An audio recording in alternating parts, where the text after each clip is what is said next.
Olá, estamos aqui no quadro iComply Entrevista, hoje com Emerson Siecola. Emerson, quem é Emerson Siecola? Bem, Fábio, em primeiro lugar, obrigado pelo convite, parabéns pela iniciativa. Obrigado. Acompanhei as outras entrevistas aí com os colegas e realmente é uma ideia inovadora e estimulante para o profissional de compliance. Que bom. Emerson Siecola é um profissional formado inicialmente pela área do direito, na advocacia. Entretanto, eu migrei para a atividade de compliance em novembro de 2000. Então já tenho aí algumas... 17 anos. Quase 17 anos aí atuando nessa área. Eu sou egresso do mercado financeiro. Imagino que hoje seja o mercado mais desenvolvido na área de compliance, né, por conta de ser um mercado regulado, das exigências. E faço parte também de alguns grupos de discussão, como a Comissão de Anticorrupção e Compliance da OAB, a Comissão de Compliance do Instituto dos Advogados daqui de São Paulo, Instituto Compliance Brasil e também do Grupo de Ética e Governança da Câmara Brasil-Alemanha aqui em São Paulo. Perfeito. Você falou que você é egresso do sistema financeiro, que o compliance deles hoje está mais avançado. Mais tempo eles têm, não vou discutir, com certeza. Mas você acha que os bancos hoje realmente estão mais avançados do que as empresas? Olha, Fábio, eu já saí dos bancos há algum tempo, mas a julgar pela regulamentação, pelos grupos de discussão, pelos colegas que atuam nessas áreas, eu imagino que sim, né?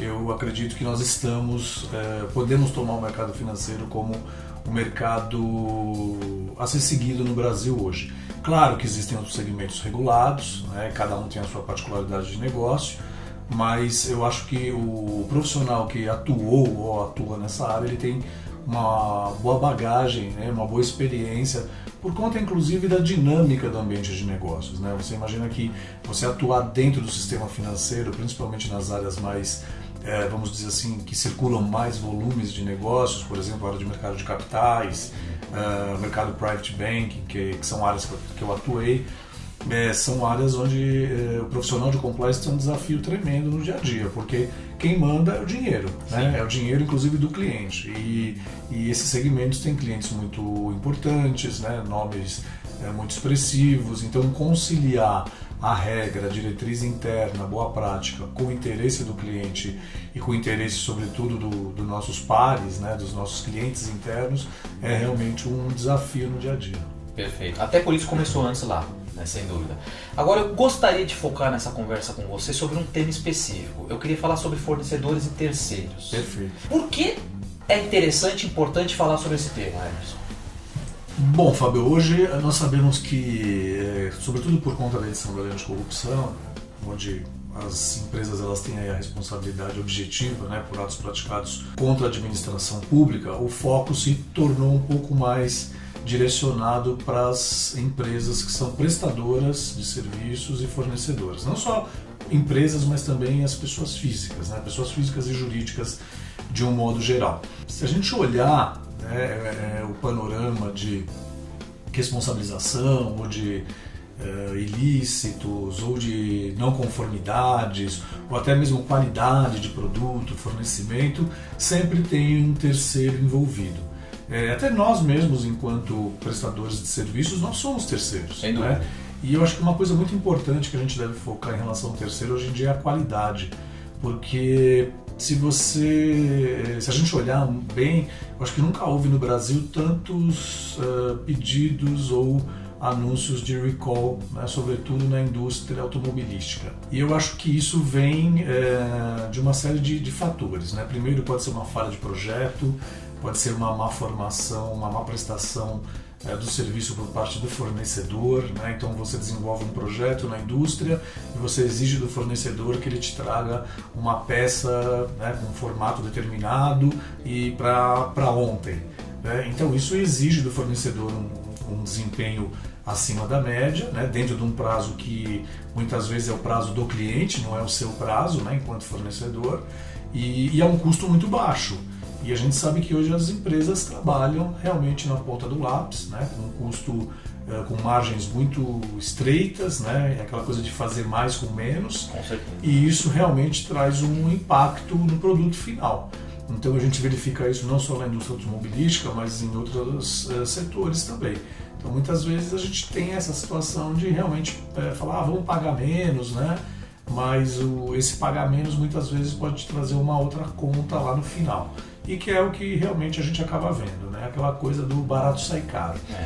Além disso também, eu acho que existe uma preocupação de trazer também os fornecedores, os terceiros, para o jogo, né, para o jogo de compliance, para o jogo de conformidade, como diferencial competitivo, né, eu acho que outros colegas já devem ter comentado sobre isso, a gente ouve bastante isso no mercado e eu acho isso importante, porque se todos estivessem na mesma página, né, na mesma régua, a gente teria um mercado melhor, menos incidências de fraudes, de ilícitos, de corrupção e produtos melhores oferecidos.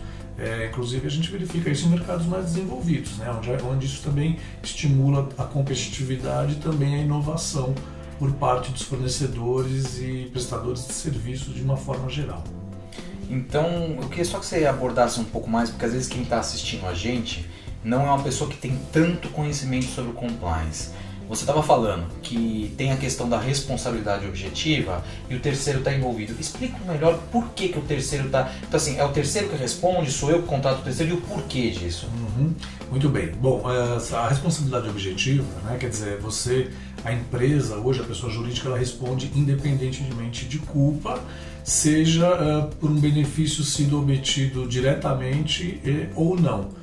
Ou seja, isso quer dizer que alguém que te representa, que fala em seu nome lá na ponta, pode eventualmente estar agindo de uma forma não conforme, né, uma forma ilegal, alguma propina. Por exemplo, um despachante aduaneiro, né, te representando lá em Santos. O seu é o 78º, quinto da FIA, só daqui uma semana. Isso, exatamente. E aí chega lá o fiscal da Receita e fala, olha, a sua carga está aqui embaixo, mas a gente pode passar aqui para cima, na fila.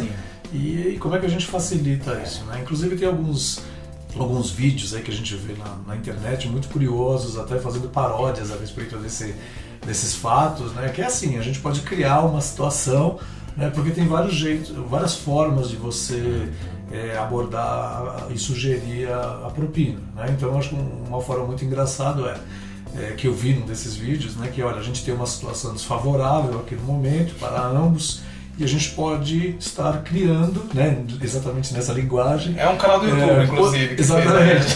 Podemos, inclusive, estar criando aqui uma condição que seja favorável para ambos. Né? Então é uma forma, né, de sugerir. E a gente sabe que, na verdade, no Brasil, até por uma questão cultural, realmente as coisas, a máquina, ela funciona, sobretudo a máquina pública, ela funciona de uma forma não ideal. Né? Hoje, inclusive, a gente, pela manhã, indo ao escritório, eu ouvi uma entrevista, né, na verdade não uma entrevista, mas um áudio que foi captado de um servidor público, né? Então assim, é uma coisa muito, a gente verifica que o crime está muito fortemente inserido dentro da estrutura, não só da estrutura pública, mas muitas vezes da estrutura privada também. Né? Então muitas vezes a gente aborda alguns temas em relação aos terceiros que são tabus ainda em relação às próprias estruturas. Então quando você fala de crime organizado, lavagem de dinheiro, nos fornecedores terceiros, parece um animal exótico, assim, né? Todo mundo fala, não, isso não acontece aqui nessa estrutura, mas talvez não aconteça realmente na nossa estrutura, porque nós somos uma pessoa jurídica, nós temos bons controles, a gente conhece com quem a gente faz negócio, mas pode estar acontecendo na estrutura do fornecedor, na estrutura do terceiro, e sobretudo quando uma empresa tem uma vulnerabilidade, uma fragilidade financeira, né, passando por um mau momento, e a gente tem várias empresas no Brasil nesse sentido, nunca, até então, até 2016, eu não tenho os números desse ano, mas até o ano passado nós tivemos um recorde de pedidos de recuperação judicial para as empresas. Então isso quer dizer que as empresas realmente estão passando por algumas dificuldades financeiras, e não é nada raro que alguém mal intencionado, né, possa vir a sugerir a utilização da estrutura empresarial para eventualmente reciclar, né, algum recurso obtido de uma forma ilícita, ou mesmo utilizar a estrutura da empresa para emissão de notas, né, prestação de serviços que não foram realizados. Mas na prática, Fábio, o que eu acho é o seguinte: quando a gente está trabalhando a gestão dos terceiros, eu penso que, primeiro, né, como é que é essa gestão no dia a dia? Porque a gente colocar lá um checklist, passar para o cliente, passar para as pessoas a gestão do terceiro é uma coisa super simples, né? Olha, toma aqui, esse aqui é a receita, vai que o filho é seu. Mas na verdade eu acho que na prática a gente primeiro precisa entender um pouco a realidade do cliente, né? Então parece até uma coisa muito já difundida, né? Temos que conhecer a atividade do cliente para implementar o programa ou as diretrizes de conformidade. Claro, isso é uma coisa básica. Se eu vou trabalhar para um segmento de logística, eu tenho que entender minimamente como é que funciona aquele segmento.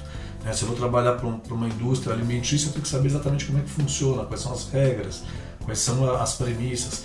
Mas o dia a dia é uma coisa um pouco diferente. Então, quando a gente começa a entrar e está muito mais próximo do cliente no dia a dia, a gente começa a perceber que ele tem outras dores, né? Que só aquele nosso checklist, aquela nossa receita padrão, aquilo não é o básico.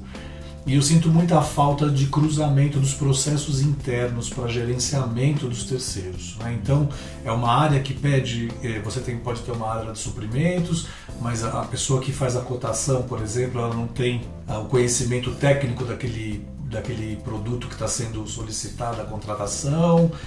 Por outro lado, ela não faz a gestão no dia a dia. Então, em cima disso, nós nos fazemos várias perguntas, né? Então, primeiro, por que a gente está contratando um fornecedor, né, um terceiro? Então, o terceiro hoje está inserido em qualquer cadeia de valor de qualquer segmento.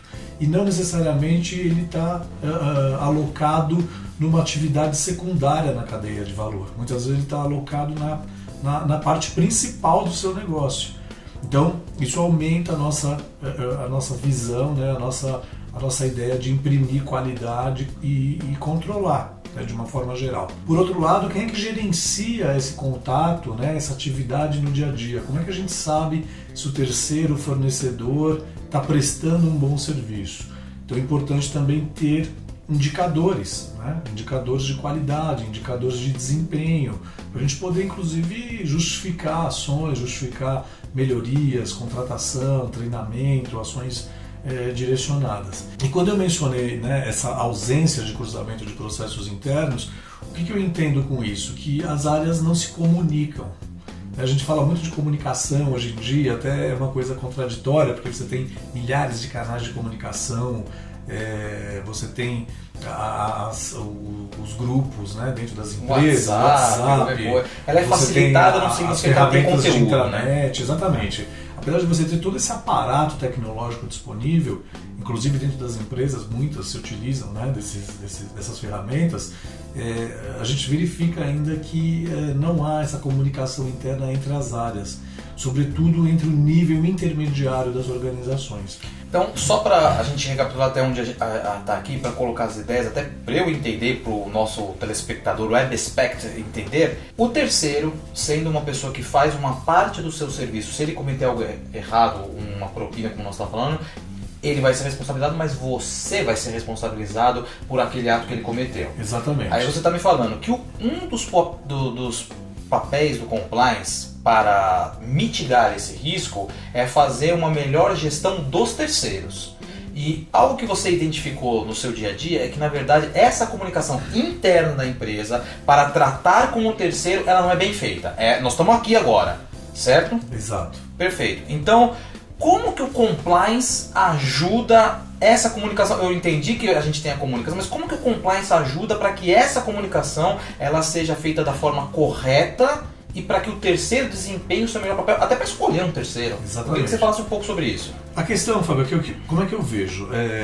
Fala-se muito, vamos expandir as nossas boas práticas para os terceiros, para a nossa cadeia de fornecedores, mas muitas vezes as empresas não fizeram nem a lição de casa delas, né? Inclusive eu falei sobre isso a semana passada. Então eu acho que primeiro precisamos fazer a nossa lição de casa internamente e saber o que a gente pode replicar para o terceiro. Porque não necessariamente, às vezes, o terceiro é alguém desinformado, é alguém que está num estágio muito aquém de nós. Ao contrário, muitas vezes ele pode até estar numa estrutura de gestão muito mais avançada do que a própria empresa. Perfeito. Até pelo tempo que ele está no mercado, né, pela sua cadeia de clientes, etc. Então eu acho que a gente tem que fazer uma lição mínima, né, dentro das empresas, que particularmente eu acho que ainda não foi feita ainda no Brasil, isso de uma forma geral, tá? Isso a gente olhando o mercado geral, não estou falando segmento A ou B, Sim. mas eu acho que precisa ser feita ainda uma lição de casa por parte das empresas. Feita essa lição de casa mínima, tá? A gente não está pedindo um alto nível de excelência ainda, que nós esperamos, né, atingir, mas eu acho que a partir daí você pode, claro, começar a gerenciar seus terceiros, que também pode começar como uma ação paralela à ação que você está desenvolvendo internamente. Mas eu acho que você tem que fazer essa classificação, né, de saber o que você quer, para você ter um gerenciamento adequado e fazer com que os seus profissionais de compliance, os seus profissionais de integridade auxiliem nessa comunicação entre áreas, para você saber o que realmente é necessário gerenciar. Porque muitas vezes nessa contratação, por exemplo, você tem uma área que vai formatar a contratação. Contratei e quero que você contrate um escritório de advocacia. Tá bom, que critérios vocês querem que sejam avaliados? Experiência, preço, quem é o time que vai prestar o serviço, né? Eu quero o quê? Advogados júnior ou eu quero advogados mais experientes? Profissionais júnior ou profissionais mais experientes? Então, eu acho que a gente tem que fazer uma lição de casa prévia, auxiliar as áreas para que, quando for contratado o terceiro, o prestador de serviço, ele ingresse na empresa com a melhor qualidade possível. E uma outra coisa, quem é que faz a gestão dele no dia a dia? Essa é uma grande discussão, inclusive, né? Quem faz a gestão? É a área que contratou ou é o gestor que acompanha o serviço? Por exemplo, você contrata um serviço de manutenção de TI. De quem é a responsabilidade por avaliar no dia a dia? Então, por essa questão, por essas e outras questões, acontece de, eventualmente, surgirem alguns ruídos internos. E quando você tem esses ruídos internos, acontecem muitas vezes por falha de comunicação. O Pedro Bloch, né, que foi um grande comunicador lá atrás, inclusive um dos fundadores lá da Rede Manchete, não sei se você lembra, porque você é bem mais jovem. Que é isso, ele fala que, na verdade, a comunicação é o problema da humanidade. E eu concordo, porque se eu não me comunico bem, eu não vou me fazer entender bem. Eu te falo uma frase pela metade, eu acho que você entendeu, você também não checa o entendimento, aí você passa adiante e aí você tem essa comunicação quebrada e é o início dos conflitos. E eu acho que nas empresas acontece da mesma forma, você tem uma comunicação picotada, né, ela não é entendida por todos, tem a urgência, tem os prazos, tem profissionais que às vezes não entendem aquilo que está sendo solicitado, também não checam o entendimento, e aí diante daquela pressão muitas vezes você acaba contratando errado e muitas vezes contrata de uma forma equivocada. Essa contratação, né, eu ouvi inclusive ontem de uma colega falando, poxa, muitas vezes a gente contrata um terceiro, ele está aqui dentro, não deu nem tempo de celebrar o contrato, ele já prestou o serviço e já saiu. Então isso é um outro risco, inclusive, né, da própria prestação do serviço não estar amparada formalmente por um contrato. Você falou que o profissional do compliance, ele é uma pessoa que vai facilitar essa comunicação. Como? De uma forma geral, Fabio, eu acho que o profissional de compliance ele é um facilitador no dia a dia. Então, assim, eu acho que o desafio do profissional de compliance hoje é ser um compliance inteligente, né? É atuar no dia a dia do negócio, é ter essa perspicácia, essa agilidade para entender a necessidade do cliente interno e auxiliá-lo no desenvolvimento do negócio. Não só aquele compliance, olha, isso não pode, né? E não ser um profissional de prevenção a vendas. O xerife, né? Nada do xerife. Claro que a gente, sendo de áreas talvez reguladoras dentro da empresa, como compliance, jurídico, auditoria, claro que cada um do seu quadrado tem a sua atribuição e a sua responsabilidade. Mas eu acho que o desafio maior é você entender a necessidade e a agilidade que o cliente interno tem. E como que eu vejo que o profissional de compliance pode agilizar? Conhecendo os processos internos, auxiliando a mapear os processos internos, oferecendo possibilidades de métodos de avaliação de processos, de riscos, auxiliando a categorizar riscos. Por exemplo, uma pergunta muito comum que a gente faz. Então você chega numa determinada área e pergunta para o gestor, você tem certeza você pode afirmar que 100% dos terceiros que atuam aqui junto a você têm contratos firmados? É uma pergunta básica, você Sim, concorda? claro. Ele sabe ele não essa arrisca resposta. a responder 100% que sim. Então, quer dizer, existe um buraco aí de comunicação, ou de controle, ou como a gente quiser definir. Então, eu acho que é nesse sentido que o profissional de compliance pode auxiliar, né? No sentido de identificar essas vulnerabilidades e começar a tratar.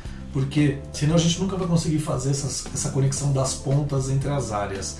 E isso é muito comum nas empresas, né? Então, quer dizer, cada uma tem uma atividade, cada uma tem uma responsabilidade, no todo, no final, o produto ele é entregue, o produto ou o serviço é entregue para o cliente, mas eu acho que se nós colaborarmos no sentido de conectarmos essas pontas das áreas internas, nós teremos uma comunicação melhor, processos melhores e uma gestão dos nossos terceiros, dos fornecedores, muito mais eficaz também.